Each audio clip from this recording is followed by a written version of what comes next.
Tougon, la célèbre commune du district autonome d'Abidjan, accueille l'équipe de quotient intellectuel. À l'ombre de la réputation de sa rue Princesse décadente et de nombreux maquis, c'est à la rencontre d'un esprit brillant que vient notre équipe. Il est en visite chez son oncle, au quartier Ananuret de la plus grande commune de Côte d'Ivoire. Je suis Kwasi Kwa Jean-Joël. Je suis étudiant à l'Institut national polytechnique Félix Houphouët-Boigny. Présentement, je suis chez mes parents. Je suis juste venu ici pour les congés de Pâques et je compte rentrer à l'école pour continuer les cours à partir de demain. Kwasi Kwa Jean-Noël est étudiant en première année de cycle ingénieur, option génie chimique et procédés, à l'Institut national polytechnique Félix Houphouët-Boigny de Yamoussoukro. Son parcours scolaire n'est peut-être pas celui d'un élève hors du commun, mais les résultats qui le jalonnent sont dignes d'intérêt pour une jeunesse en quête de modèle. Telle est d'ailleurs sa motivation en acceptant de passer à quotient intellectuel. L'émission Quotient intellectuel est une très belle émission qui permet au monde de savoir qu'en Côte d'Ivoire, nous possédons déjà toutes les ressources humaines nécessaires pour notre développement. Parce que cette émission fait la promotion des élèves doués surdoués en Côte d'Ivoire. C'est vraiment tout un honneur pour moi de passer à cette émission et d'être présenté comme un de ces piliers pour le développement de notre pays. Kwasi Kwa Jean-Joël est né le 9 juillet 1993 à Ara, dans le département de Bongouanou. Il est le troisième enfant d'une famille qui en compte 4. Son père, berger diocésien, est enseignant de mathématiques au lycée moderne d'Agboville. Sa mère est couturière à domicile. De ce couple de croyants chrétiens, Jean-Joël a reçu 2 choses qui rythment sa vie au quotidien, la prière et le travail. Il n'y a pas de grand secret pour briller, si ce n'est que pour moi, c'est le travail et la prière. C'est en 1994 que Jean-Joël franchit pour la première fois les portes d'un établissement scolaire. Il était âgé de 4 ans et venait d'être inscrit à la maternelle à l'école Notre-Dame des Apôtres d'Agboville. Mais dès l'année suivante, il se fait déjà remarquer en occupant la première place au classement annuel. Durant tout le cycle primaire, bien que travailleur, Jean-Joël reste cependant d'un calme si proche de la timidité qu'il suscite souvent chez ses parents de réelles inquiétudes. C'est un enfant qui est bien. C'est vrai que quand il était petit, il était de nature très calme et j'avais peur qu'il ne soit timide. Mais avec le temps et avec les activités qu'il menait à l'église, il a réussi à sortir de cette timidité. Ici, beaucoup de gens ne savent pas que c'est mon fils. Parce qu'il est très effacé. C'est quelqu'un qui n'aime pas beaucoup se mêler des autres, faire du tapage. Bon. Donc ils sont partis à l'école, ils ont fait le classement et il a été le premier de classe. Tous les voisins, les voisines l'ont félicité, les gens l'ont soulevé sans savoir que c'était mon enfant puisqu'ils ne sont pas partis. Il est parti avec ses frères et ses soeurs. Maintenant, le soir, ils sont arrivés, il y a une de mes voisines qui est rentrée et dit « Ah, c'est ton fils ?» Elle dit oui, c'est mon fils. Nous, on l'a félicité là-bas. Moi, je ne savais pas que c'était ton enfant. Elle dit c'est mon fils. Et puis, pour nous faire rien, il dit aïe. Mais comment il a fait pour être là? Et puis nous, on ne l'a pas vu. Bon, on a ri, on s'est moqué un peu de lui. Sinon, c'est un enfant sans problème.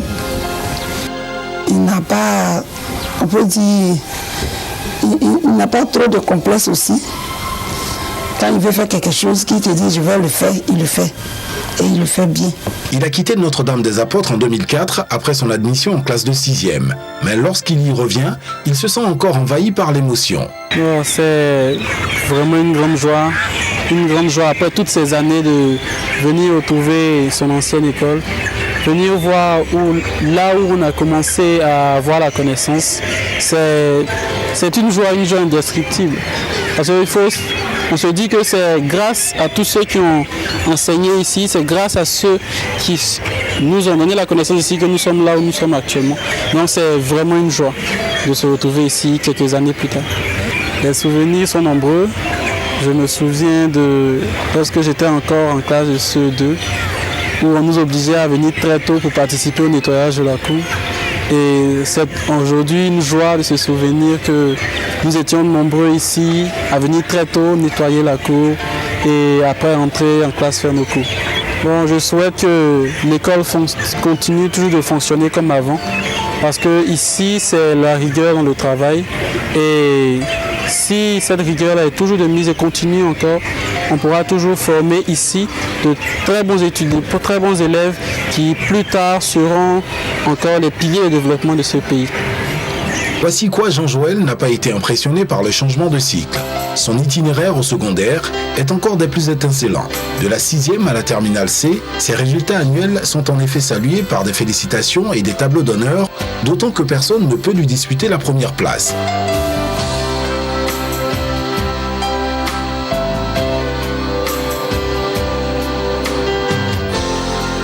En classe, comme tout esprit bien fait, il ne montre pas de préférence particulière pour une matière donnée. C'est un élève polyvalent. Il a plutôt une méthode de travail bien à lui qui favorise l'excellence de ses résultats. Je suis plutôt polyvalent. J'arrive à m'en sortir quelle que soit la matière, que ce soit les matières littéraires ou les matières scientifiques. J'ai pas de grandes difficultés dans chacune de ces matières.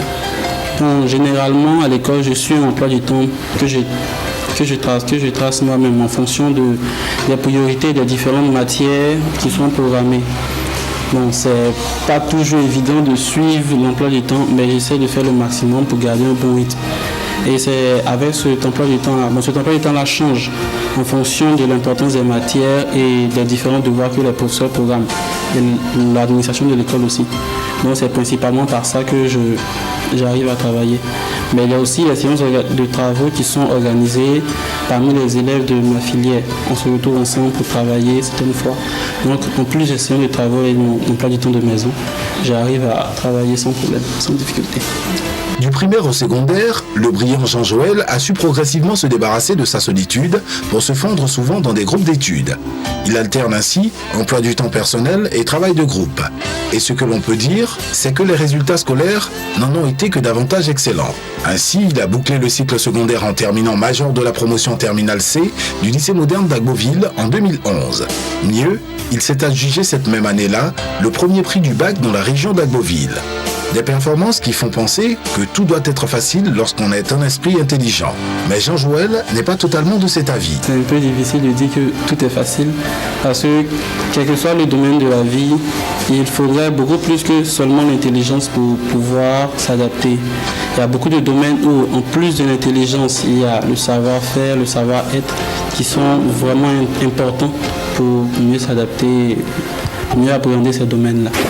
S'il travaille tant, c'est bien entendu pour garder son rang, mais son seul bonheur n'en constitue pas la motivation. Jean-Joël sait qu'il fait la fierté de ses géniteurs par la qualité de ses résultats scolaires. Le simple fait de penser que en travaillant, je fais la fierté de mes parents, de tous ceux qui me connaissent, je me dis que c'est toujours le meilleur des chemins à suivre. Travailler et essayer d'aller de l'avant. J'ai dit que mes enfants, c'est la base de la Bible. Comme mon mari est berger diocésain d'Agboville.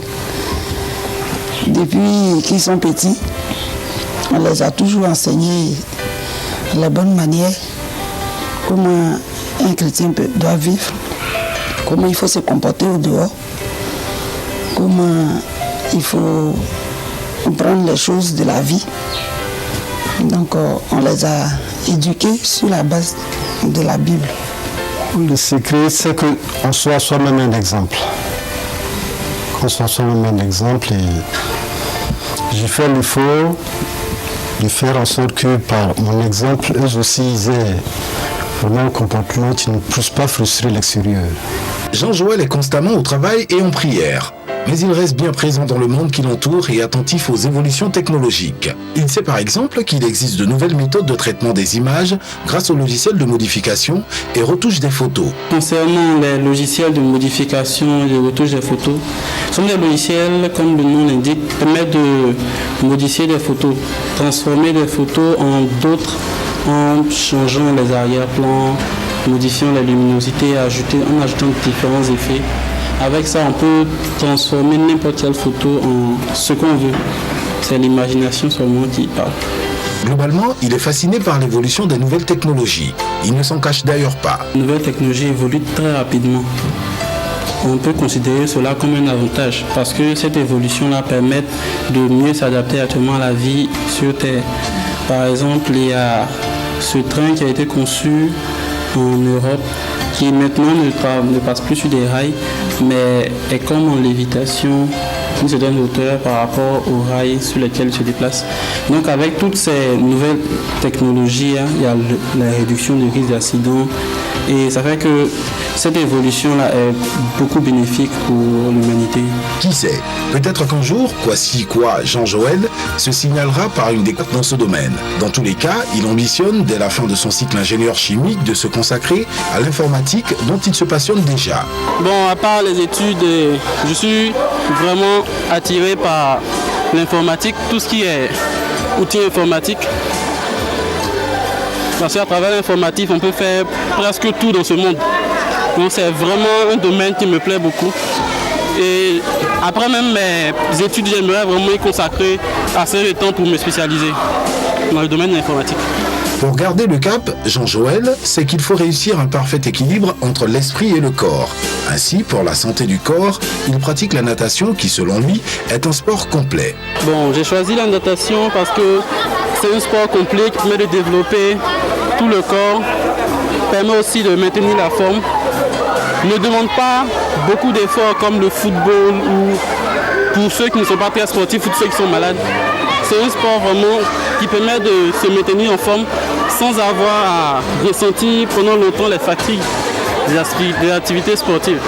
S'il pratique une discipline sportive, c'est que notre génie doit avoir une idole en la matière. Mais il avoue ne pas en avoir parce que contrairement aux gestes qu'il donne à voir dans cette piscine, il n'est pas très sportif. Idole sportive, bon je ne suis pas très sportif, donc idole sportive j'en ai pas vraiment. En vacances comme en période scolaire, son emploi du temps respecte la même rigueur. Les moments de loisirs et de jeu, par exemple, ne viennent jamais éclipser le temps des études. Si à la maison, il n'est pas accroché aux tableaux et aux formules scientifiques, il s'embarque dans le voyage des livres. Concernant la lecture est une activité qui n'a que des avantages, exclusivement des avantages. Non seulement elle permet, en se reposant, d'apprendre beaucoup de choses, elle permet aussi de développer son vocabulaire, permet de développer aussi le sens de l'imagination et de développer même sa culture à travers les différentes œuvres que l'on peut lire. Les livres que j'ai déjà lus, et pourtant elle pleurait de M. Isaïe Biton Coulibaly. Il y a le livre Moi Tituba sorcière de Maryse Condé. Il y a aussi La grande dévoreuse de Isabelle Bonny-Claverie. Et enfin, le livre Kaïdara de Amadou Ompateba. Parmi ses nombreuses lectures, une l'aura particulièrement marqué et il ne cesse d'y revenir chaque fois que besoin lui en vient. C'est le récit initiatique Kaïdara d'Amadou Ompateba dont il se dit totalement en phase avec la moralité enseignée par l'œuvre. Actuellement, je suis en train de lire le livre de Amadou Ompateba, Kaïdara. Ce livre explique l'histoire de 3 jeunes personnes qui sont allées à l'aventure, un voyage initiatique pour apprendre et connaître les choses du monde. Et c'est trouvé que lorsqu'ils ont découvert ce pourquoi ils étaient allés en voyage, ce pourquoi ils étaient partis, ils ont préféré l'or qu'ils avaient retrouvé, l'or par rapport aux enseignements, et ils se sont plus intéressés au matériel. Et celui parmi eux qui est véritablement allé pour la connaissance a été le seul à s'en tirer. Les 2 autres sont morts sur le chemin. De cette histoire, on peut tirer que dans la vie, l'argent est très important, les richesses sont très importantes, mais la connaissance vaut beaucoup mieux que tout ce qui est matériel. Rien d'étonnant que Jean-Joël montre un intérêt pour la sagesse d'Amadou Ompateba. Les procédés faciles d'enrichissement le répugnent. Il en va ainsi du phénomène des brouteurs pour lequel, pense-t-il, il n'y a pas d'autres alternatives que de le qualifier de vol. En ce qui concerne le phénomène des brouteurs, c'est quelque chose qui ne me plaît pas du tout. Parce que ce sont de jeunes gens qui, à travers beaucoup de ruses et d'astuces, réussissent à estiper beaucoup d'argent à certaines personnes en Europe et tout ça. Bon, c'est tout simplement du vol. Parce que les personnes travaillent durement pour avoir leur argent et eux, utilisant des mensonges et beaucoup d'autres choses, viennent prendre ces richesses-là sans même fournir d'efforts. Donc c'est quelque chose que je déplore véritablement. Ce n'est pas quelque chose à encourager et j'aimerais vraiment que tous ceux qui sont dedans puissent arrêter et se consacrer véritablement au travail. Là, c'est ainsi qu'on peut réussir sa vie. Jean-Joël sait que pour être la fierté de ses parents, seul le travail compte. Il peut s'en féliciter parce qu'au-delà de ses géniteurs, il passe pour un modèle aussi bien aux yeux de ses proches que dans le cercle des camarades. Jean-Noël, je pourrais dire qu'il est un bon garçon, un enfant respectueux. Parce qu'à chaque fois qu'ils sont à la maison, il ne veut même pas me laisser faire quel que soit le travail qu'il y a à faire, quelles que soient les tâches. Voilà. Et tout ce qu'un enfant doit faire, quand il est chez son oncle, il le fait. Le salon, tout ce qui est travail de maison. Franchement, c'est un enfant respectueux. Je peux dire un neveu exemplaire parce qu'il est un bon exemple pour nos enfants. Joël est vraiment, il est respectueux, travailleur. Et quand je dis travailleur, il aime le travail, mais le travail bien fait. Comme qualité, je peux dire Joël, comme on l'appelle à la maison ici, aime beaucoup les études. Il aime beaucoup le travail, sans compter, non seulement parler des études, même à l'église. Il était responsable des enfants de cœur, il était toujours ponctuel, toujours en train de former les enfants. Donc, actuellement, il n'est pas ici, mais quand il vient, il est toujours à l'église, voir si les travaux avancent. S'agissant des études, quand il vient, rare fois tu vas le trouver devant la télé à ne rien faire. Toujours dans la chambre, en train de bosser. Je pense qu'il n'y a rien à dire, hein, parce que Dieu est pour nous-mêmes un modèle. Pour nous-mêmes un modèle. Donc tout ce que je peux dire, qu'il continue dans cette lancée-là. À 21 ans, l'âge où les jeunes multiplient généralement les maladresses, Kwasi Kwa Jean-Joël serait-il l'incarnation de la perfection? Parents et amis sont unanimes à dire que ses défauts se confondent aux qualités. Moi, je ne peux vraiment pas mentionner grand défaut. C'est qu'il est très réservé. Et disons qu'il se distrait rarement. Il est tout le temps attaché à ses papiers, à ses études. Par rapport aux défauts, je n'ai pas grand-chose à dire parce que Jean-Joël, il essaie toujours de ne pas déplaire aux autres. Je peux dire qu'il est simple de caractère, pas très compliqué, beaucoup travailleur aussi. Ça se voit dans ses résultats. C'est quelqu'un qui est beaucoup actif, il ne se laisse pas décourager. Bon, comme les autres l'ont dit, qu'il continue sur cette lancée-là. Je pense qu'il a de l'avenir, donc il continue comme ça. Pour qu'il atteigne son objectif. Dans le quartier, si vous posez la question sur les enfants d'ici, ils vous diront que les enfants de M. Kwasi sont exemplaires parce que bon, c'est des enfants qui n'aiment pas se mêler de ce qui ne les regarde pas. Et puis les tapages que les gens font, ils n'aiment pas se mêler. À l'église aussi, c'est la même chose. Ils sont à ses yeux, ils sont dans les mouvements, ils font un peu de tout. On sait. Il est assez difficile de parler de ses défauts, mais ce que je peux dire, c'est que beaucoup de gens me reprochent d'être un peu trop gentil. Je pardonne un peu trop facilement et on me reproche beaucoup cela. Aussi, on me reproche le fait d'aimer véritablement m'isoler, me retrouver seul dans un coin pour lire ou pour faire une autre activité. Néanmoins, pour qu'il continue de bien garder la tête sur les épaules, monsieur et madame Kwasi tiennent encore et toujours à lui prodiguer des conseils. Il faut continuer comme ça. Il faut faire vraiment mieux parce que nous sommes contents que tu sois à ce niveau et que tu sois l'exemple aussi de tes frères et sœurs. Il respecte que les autres aussi nous font la même chose. On sera beaucoup déjà dans cette famille. Donc, faut étudier beaucoup. Il faut t'attacher à ton papier. Le reste, ça s'argent après. Le conseil que je peux donner aux jeunes d'aujourd'hui, c'est qu'ils doivent se mettre au travail. Parce que les jeunes de maintenant aiment la facilité, l'argent rapide. Ce que je dois leur conseiller, c'est de se mettre au travail. Parce que c'est le travail qui paie. Si tu te mets au travail, demain tu ne regretteras pas. Mais si tu cherches les choses faciles, tu veux chercher le raccourci, c'est toi-même qui vas pleurer demain. Et on va accuser le pauvre sorcier qui n'a rien à voir là-dedans. Donc le conseil que je peux leur donner, c'est qu'ils doivent se mettre au travail. Quand tu es garçon, quand tu es un enfant, que ton papa te met à l'école, dis-toi que je dois réussir pour que demain mon papa soit fier de moi. Il ne faut pas chercher les raccourcis, les tricheries, pour que demain, celui-là même qui doit être fier de toi te déteste ou bien pleure parce que tu as raté. Donc dans la vie, aujourd'hui, nos jeunes, ils aiment trop la facilité. Ils n'ont qu'à se remettre en cause et se mettre au travail pour que demain soit meilleur pour eux.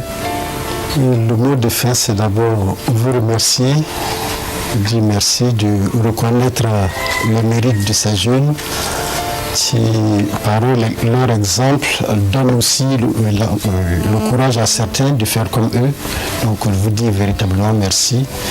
Et lancer un appel à la jeunesse pour dire que le travail paye. Le travail paye et leur demander de faire l'effort de nourrir leurs parents. Aujourd'hui, quand on voit les enfants qui passent à la télévision avec l'émission Quotient intellectuel, je crois que ça réjouit les familles, ça donne envie aux parents d'éduquer leurs enfants dans le bon sens. Et je dis véritablement merci à cette émission, merci à toute l'équipe qui l'organise et vraiment que le Seigneur nous aide à éduquer nos enfants, à faire en sorte que nos enfants soient l'honneur de nos différentes familles et l'honneur du pays. Jean-Joël, on le constate, est un bel exemple d'une intelligence de la jeunesse africaine, fière et debout.